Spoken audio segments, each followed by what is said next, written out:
मैं ये मान करके चलती हूं कि रामचरितमानस की कथा प्रसंग, उसके ऐतिहासिक पक्ष से आप लोग सब भली भांति परिचित हैं और आप जितने भी बैठे हुए मानस के अध्येता भी है, मानस के पाठक भी है और मानस के विद्यार्थी भी है। यदि अभी तक किसी ने श्री रामचरितमानस का आश्रय नहीं लिया है तो पुनः आज मैं आप लोगों के चरणों में प्रार्थना करूंगी कि रामचरितमानस को अपने जीवन में स्थान दे और कल्याण का मार्ग खोल दे अपने लिए। गोस्वामी तुलसीदास जी ने जिस उद्देश्य से इस दिव्य ग्रंथ की रचना की है, तो हम तो केवल प्रभु की लीलाओं में जो संकेत प्राप्त है, जो संदेश प्राप्त है, युग तुलसी परम पूज्य महाराज ने जो अभिनव दृष्टि हमें प्रदान की है, जिससे हम और आप सभी अपने आप को प्रभु की कथा के साथ जोड़ करके उसे सम्मिलित स्वयं हो सके।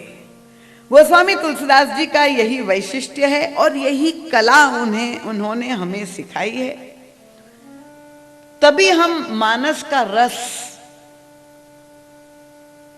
दिव्य रस जो उन्होंने परोसा है युग तुलसी, क्योंकि उन्होंने जो मानस की आरती में कहा, छहो शास्त्र सब ग्रंथन को रस।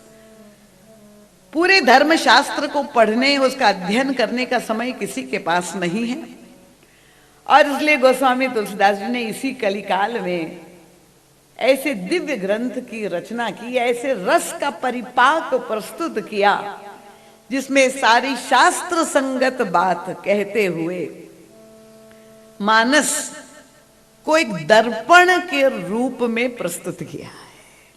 ये केवल एक पवित्र इतिहास त्रेता का नहीं है, वे कहते मानस एक दर्पण है। और दर्पण का वैशिष्ट्य क्या है? चाहे कितना ही अभावग्रस्त व्यक्ति हो,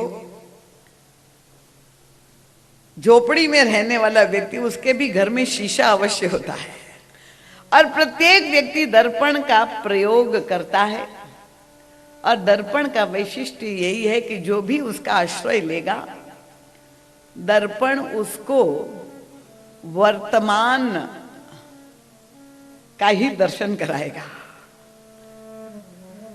जो भी उसमें देखेगा वो उसको अपना ही प्रतिबिंब उसमें दिखाई देगा।